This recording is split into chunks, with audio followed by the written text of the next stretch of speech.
Hey YouTube, I wanted to do a video on how to install a factory fuel gauge on a Skidoo 600 SDI Rev chassis.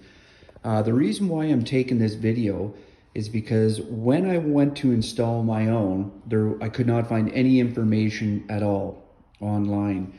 The first thing I started with was the temperature gauge, and it is literally plug and play. As long as you get the right temperature gauge, it plugs right in. I thought the same would be true for the fuel gauge. It has the wiring underneath here, and I plugged it in. It lights up, which is nice, but it is not a plug and play. So I did a little bit of research, and I found out that you need a sending unit to go along with it, which makes sense. So doing some digging online, I wanted to know where the sending unit goes and where it plugs into.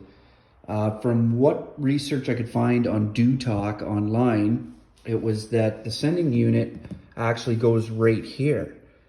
And you need to drill this out and install it. It's not a quick and easy install, but it works. And this is the channel down here for the wiring. But the thing that tripped me up was, where did it plug into? And that's what led to all the problems and me doing further research. The research online said that there should be a plug back here that it would plug, the sending unit would plug into, but I couldn't find it. And then people said, well, check underneath the tank here. And I was able to pry this up, and there is no plug. So I put many threads on Do Talk, and I just couldn't find out why. So I was able to track down a factory manual for a 2600 SDI, and upon further digging, I found out that the sending unit actually goes right in here.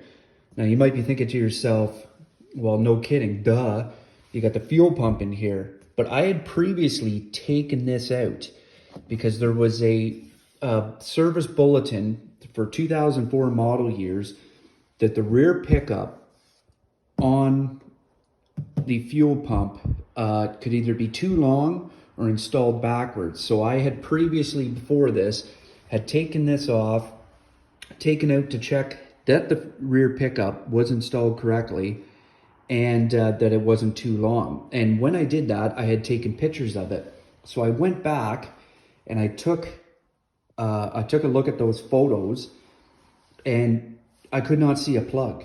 There was two plugs. One you could see was plugged in, this plug right here, and there was another one, but it was installed, the way it was installed, it looked like it was installed into the fuel pump, and it actually wasn't. So I took this apart, and I was able to find out that that plug, it was zip tied down, was plugged into nothing. It was butted up against the base of the fuel pump.